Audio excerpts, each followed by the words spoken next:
Here's everything you need to know about Sony's latest telephoto lens, the 70-200mm f4 Macro G.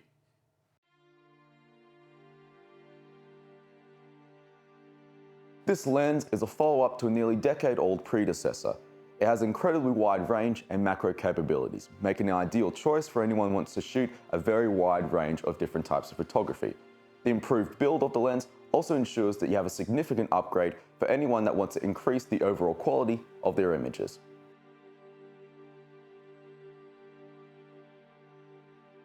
So the minimum focus distance of this lens is 26 to 42 centimeters, with half macro capabilities across the entire zoom range, which is actually a world's first for the f4 zoom lens. So what's so special about half macro photography? Well, with true macro photography, you have 1-for-1 magnification. The issue here though is that the depth of field is incredibly shallow, making it very difficult to grab subjects such as skittish bugs or flowers moving in the wind. But with half macro photography, you have a much deeper depth of field, meaning it's that much easier to grab your subjects in shot. You also have a bit more background in your shot, providing a bit more context to your subject you're shooting. But you can still shoot in true macro photography, provided you use a teleconverter with this lens.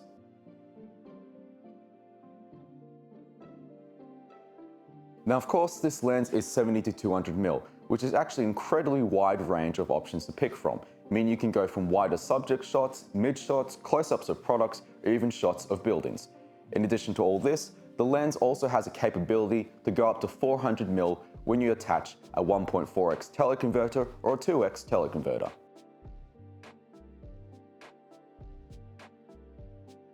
Another thing that's immediately noticeable about this lens when compared to its predecessor is it's actually a little shorter and smaller.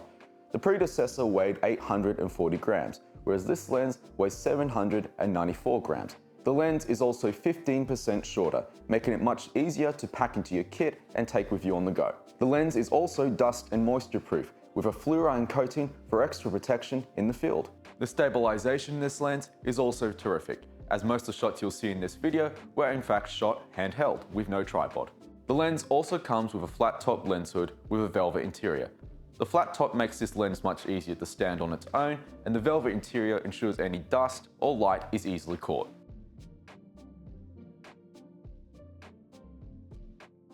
The smaller design is partly in credit to the superior optical design of this lens.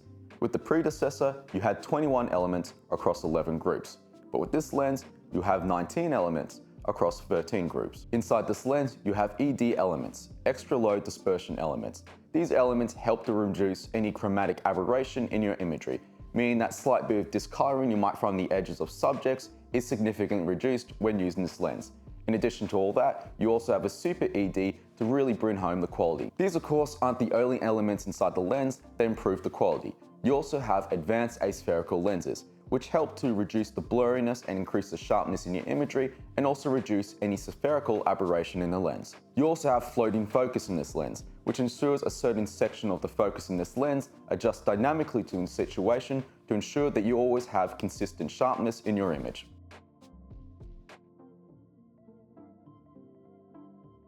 Now the bokeh in this lens is absolutely bodacious. You have 9-bladed apertures, which ensures that you have a very blurred out and cinematic looking bokeh. This is ideal if you want to keep just your subject the focus of the image and remove the background. What I also found with this bokeh is it's not a cat eye bokeh, but a more spherical bokeh. When you consider all the other aspects inside this lens, the bokeh's focus points are incredibly sharp, making this very ideal for close-ups of subjects such as bugs. For autofocus, they've really ramped up the performance in this lens. You have 4 XD linear motors, with 2 motors across each of the focus groups. The autofocus on this lens also performs 20% faster than its predecessor. When you are adjusting the zoom range on the lens, the autofocus will continue to hold, meaning that if you are adjusting the zoom range for whatever reason, you don't have to worry about losing focus on your subject.